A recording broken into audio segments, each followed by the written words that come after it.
It's time to take some stock. What are the three best position groups the Arizona Cardinals have at this point during the offseason? Let's discuss.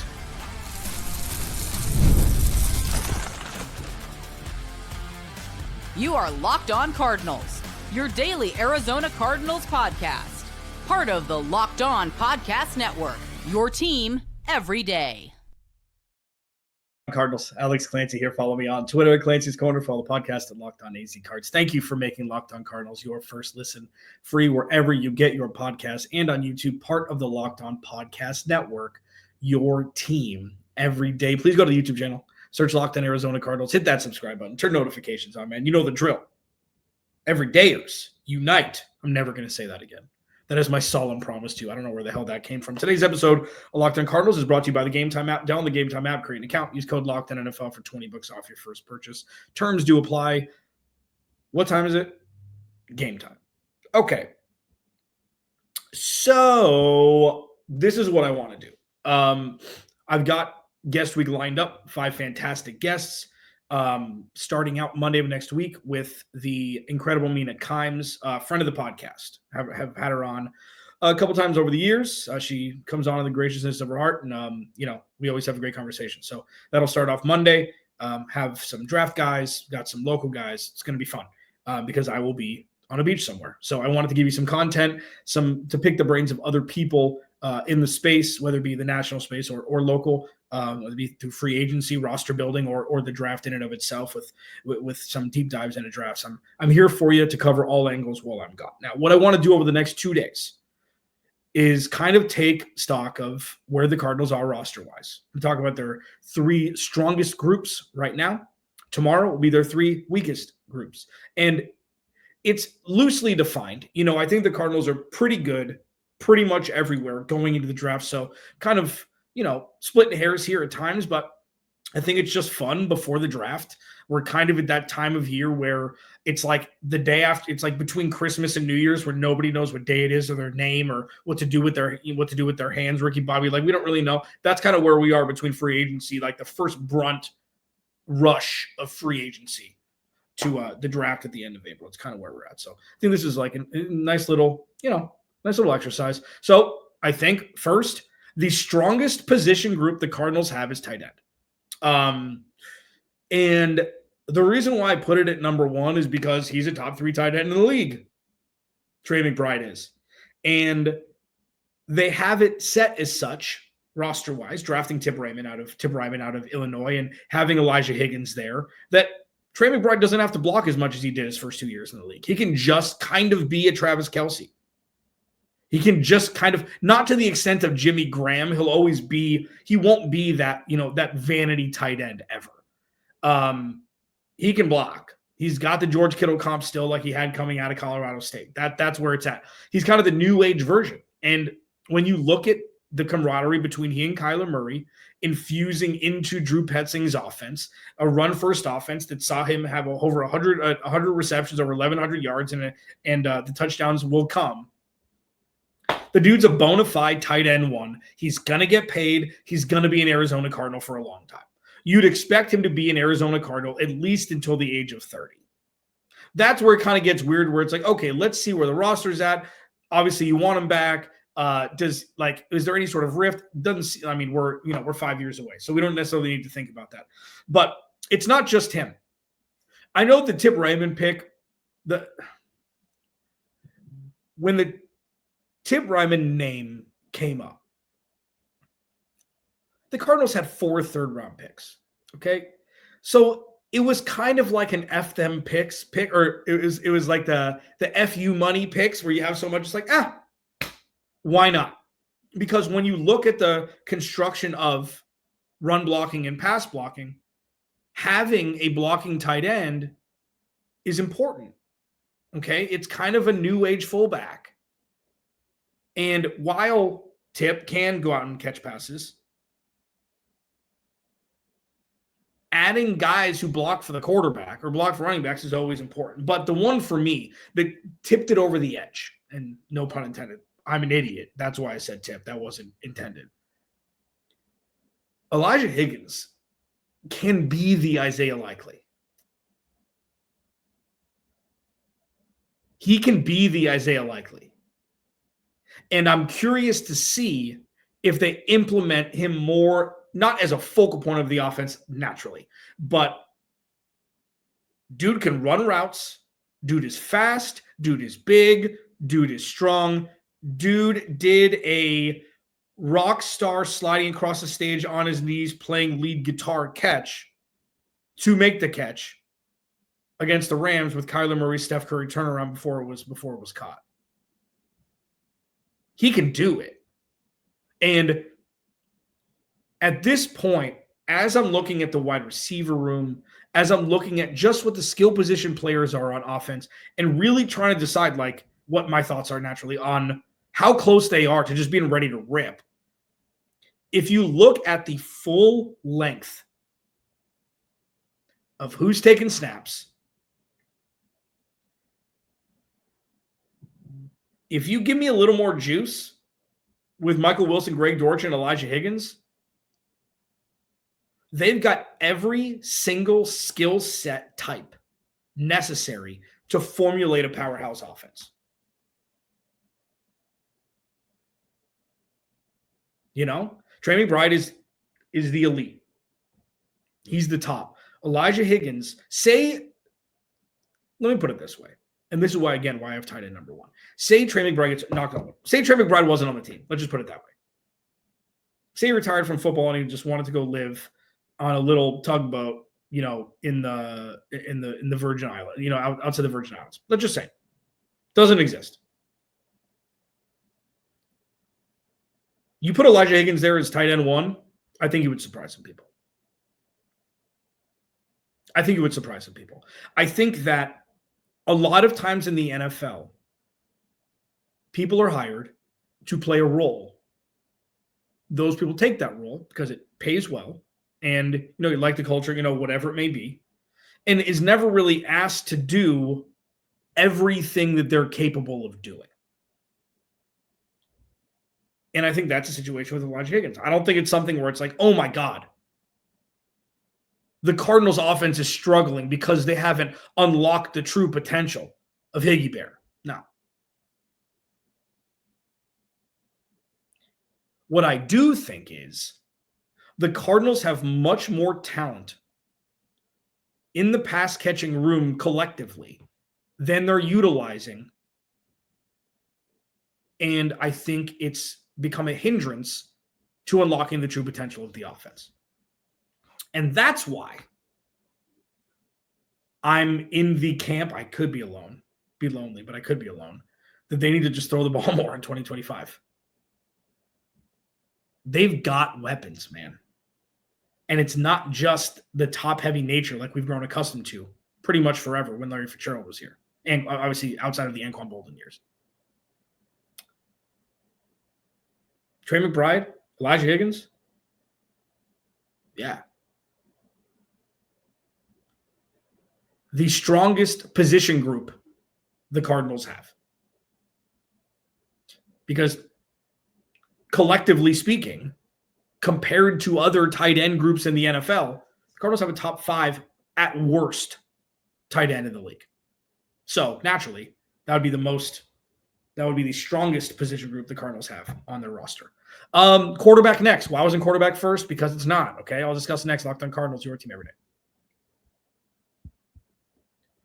This episode of Locked on Cardinals is brought to me to yell at you. It's brought to you by the Game Time app. Listen, just imagine watching your favorite team live, feeling that energy of the crowd and witnessing unforgettable moments. There's nothing like experiencing a big game in person. Getting tickets shouldn't be stressful. That's where Game Time comes in, making it easier than ever to grab last-minute seats and unbeatable prices. Game Time Picks is something within the app that's a curation that makes it easier to find better value for tickets to sports, concerts, comedy, theater, etc. You know, my biggest one is having peace of mind with being able to see the view from your seats before you buy them. You can do it on the Game Time app. You can literally see what your vantage point will be before you buy tickets. There's no surprise fees. There's a lowest price guarantee. you can book with total confidence at Game Time. Take the guesswork out of buying tickets with Game Time. Download the Game Time app, create an account, use code LOCKEDONNFL for $20 off your first purchase. That's LOCKEDON NFL for $20 off. Download Game Time today. Last minute tickets, lowest price.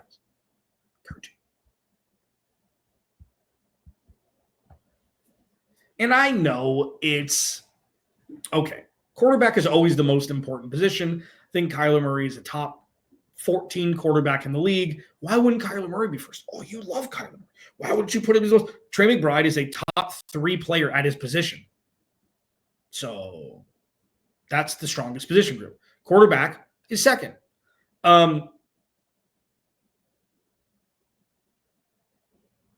I should have worn a helmet before doing this segment because I know the comments are going to light up, which is fine. I love this. I love the conversation. I welcome it. Always, always, always.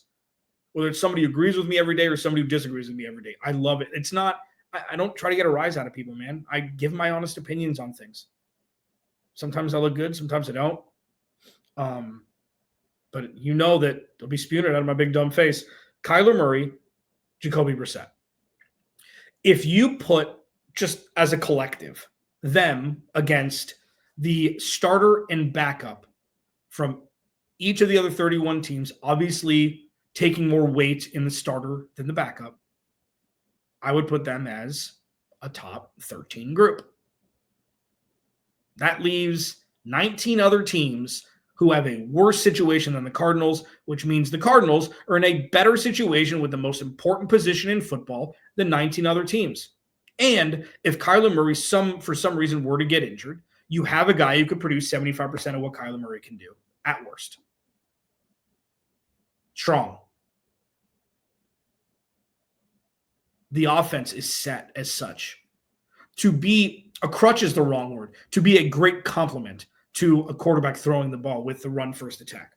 If Kyler Murray were to miss time, Jacoby Brissett could do that too. He's got a connection to Jonathan Gannon from this time in Indy. He's got a connection to Drew Petzing with his time in Cleveland.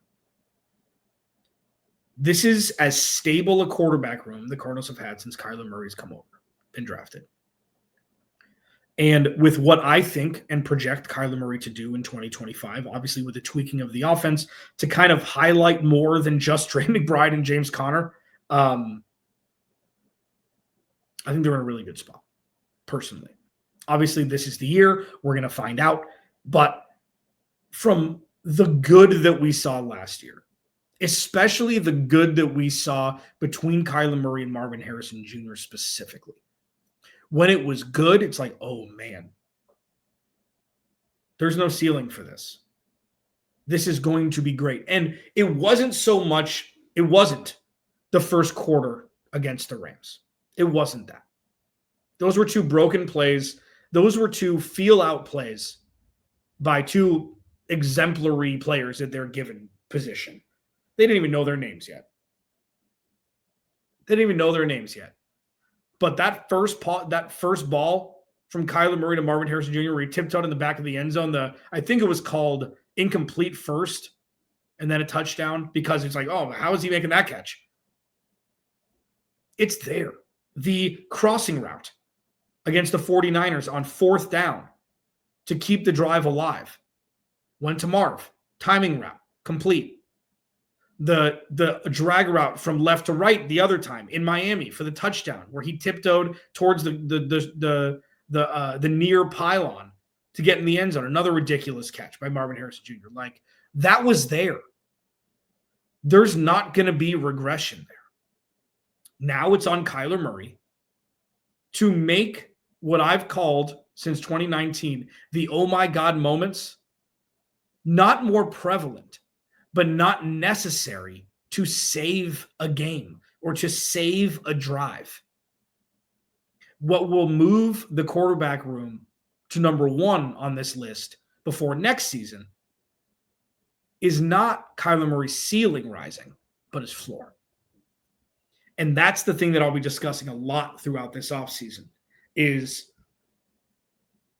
consistency, not in the sense of, oh, he's keeping teams in games, which he's done for a large chunk of his career. It's the drives where it makes the Cardinals look like the 32nd ranked offense that still bewilders me that it's still happening. It bewilders me. That's on the quarterback. That's on the quarterback. With all that said, though, I mean,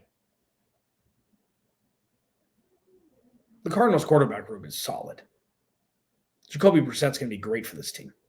It's a perfect signing. Absolutely perfect signing. Respected everywhere. He's going to be able to help Kyler. And Kyler Murray, this is the time where it's put up or shut up. I mean, in so many words. And Kyler Murray's, he's won everywhere he's gone. And this has been tough to kind of decipher what's going on over the last, over his last 6 years in the NFL. Like, there's so many things that were going against him. There were so many things that he could have done better. Both can be true. There's nothing going against him this year. So it's going to be on him to take the 0-1 jump to put this team in a position to actually make the playoffs and win a playoff game. Locked On Cardinals, your team every day. I could have put this group first. I could have put this group second, but there's still too much unknown. I'm going to put them third. The DBs together. Next.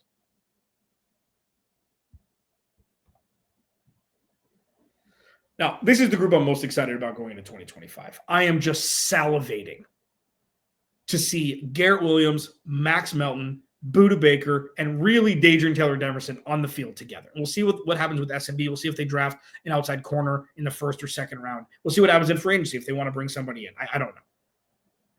I'm salivating. I'm so excited. I do think, and maybe this is growing up, a great defense is sexier than a great offense. Maybe because we don't see it as much anymore. Sure, you still got the smash mouth defenses, Pittsburgh and Baltimore, who, have been great and bad over the last 5 years. Like, holding a team to 13 points, 2 for 13 on third downs and things like that. Like, that is, so, to me, is just like so much better than losing 39-37. And when you look at what the secondary did last year, while not elite, while not a B+, that was the best proof of concept that we saw from any position group last year. Any. Because you weren't expecting it. There was no semblance of a pass rush. The interior defensive line was unnamed. It was non-existent. It's outside of, Dante Stills, who's great, and hopefully he, can skyrocket to the moon with Darius Robinson and Dalvin Tomlinson as his running mates. Budda Baker had his best year in the NFL. Maybe 2020, but I never saw Budda Baker play like that for a full year.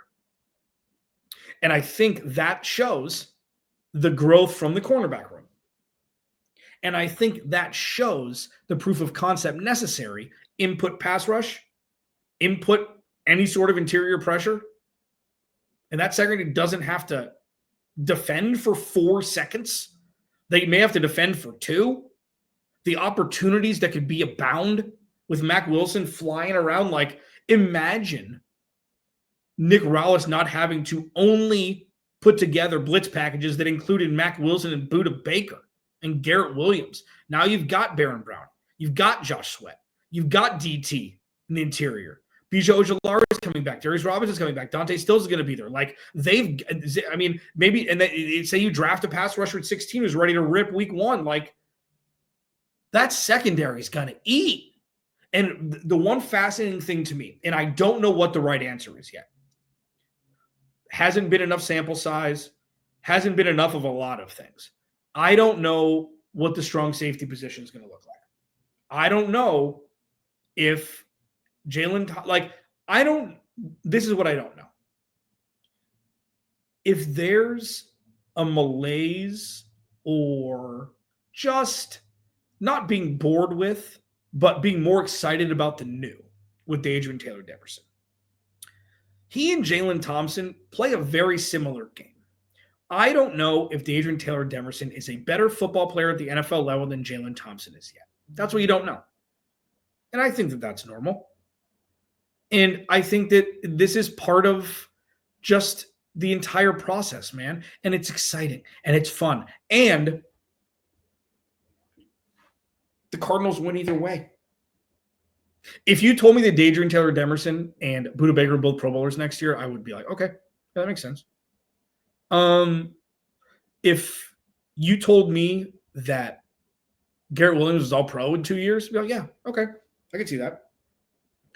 What we're seeing from the secondary is massive potential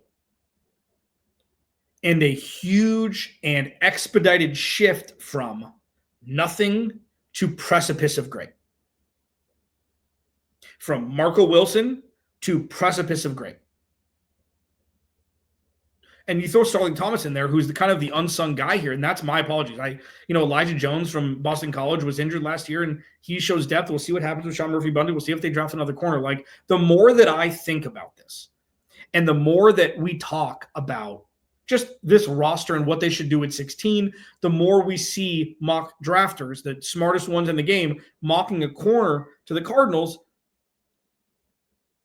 You could think about it two ways. One, we know that this Cardinals secondary is way deeper than just Garrett Williams and Budda Baker, or we know that the Cardinals are so close to having potentially a top 5 secondary in the league that if you draft an outside corner who's ready to rip, who went to a Big Ten school, who's won a bunch of games, who's locked down a bunch of top-tier wide receivers, you put him alongside this group and you're off to the races. I see that as a positive also. Regardless of what they do at 16, regardless of what they do with the rest of free agency, regardless of if they draft a corner at all in the draft or not, this secondary is the third strongest group that the Cardinals have on this roster. This secondary is a group that has jumped leaps and bounds much more quickly than people expected. And I think that this is the most important part. This is kind of what differentiates a good group from a group that has a path to being absolutely bona fide elite. They have a leader like Budda Baker to run the ship. They have a leader like Budda Baker as the stable force. They have a leader like Budda Baker who's seen it all in this league, a lot of it bad, who is hungrier than ever with a new contract signed to actually win. And when it comes to something like that, people call them intangibles, those gifts that Budda Baker instills upon himself and everybody he touches on this team is not an entity that is really prevalent. Sure, you've got leaders on every team. I'm not saying that Budda Baker's one of one and nobody in the NFL is like that. Come on. Budda Baker's the Ray Lewis for this team. And the fact that, listen, it's just a thing, okay? It's just a thing. If he wanted to go elsewhere, he would have. He could have got money wherever he wanted. What, you think him staying for an extra $5 million over 3 years or $6 million over 3 years is worth not be like, no, I'm going to go to the Ravens and we're going to win a Super Bowl next year. Like, all Budda Baker has done in his career is lose, except for 2021 and the first 8 weeks of 2020. He wants to be here and he wants to win here. And he's leading that group of young, extremely talented defensive backs. Let me put it this way. This is the worst that position group is going to be. And the worst is pretty damn bleeping good. Locked On Cardinals, your team every day. Remember, without you, there is no me. I'll talk to you tomorrow.